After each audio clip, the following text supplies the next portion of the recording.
ឡើងខ្លាំងបេះដូងរំភើបជីវិតយូរវ័យចាប់ដើមឥឡូវនេះ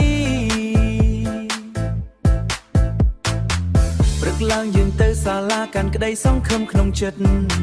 សៀវភៅនៅដៃចំណេះនៅមុខជីវិតមិនឈប់ឈរមិត្តភក្តិជុំវិញសើចលេងសប្បាយតែចិត្តយើងដឹងថាត្រូវខិតខំរៀនកុំភ្លេចគោរពគ្រូអ្នកបង្រៀនយើងសេធរសូជីធរគឺជាគន្លងជីវិតរៀនឲ្យបានល្អសម្រាប់ថ្ងៃស្អែកក្លាយជាមនុស្សល្អសម្រាប់សង្គមយើងរៀនផងលេងផងកុំឲ្យបាត់បង់អនាគតភ្លឺថ្លានៅក្នុងដៃយើង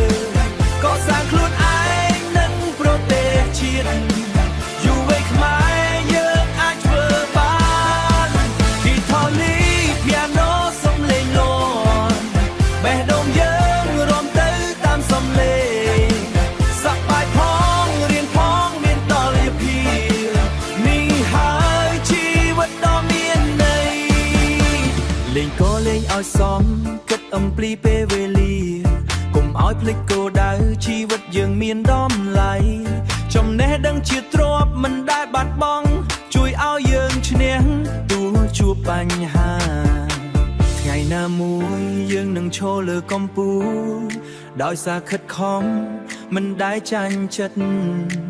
គោរពគ្រូគោរពឪពុកម្ដាយជាមនុស្សល្អក្នុងសង្គមខ្មែ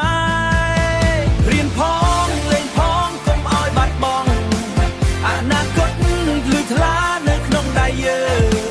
កសាងខ្លួនឯងនិងប្រទេសជាតិយុវវ័យខ្មែរយើងអាចធ្វើបាន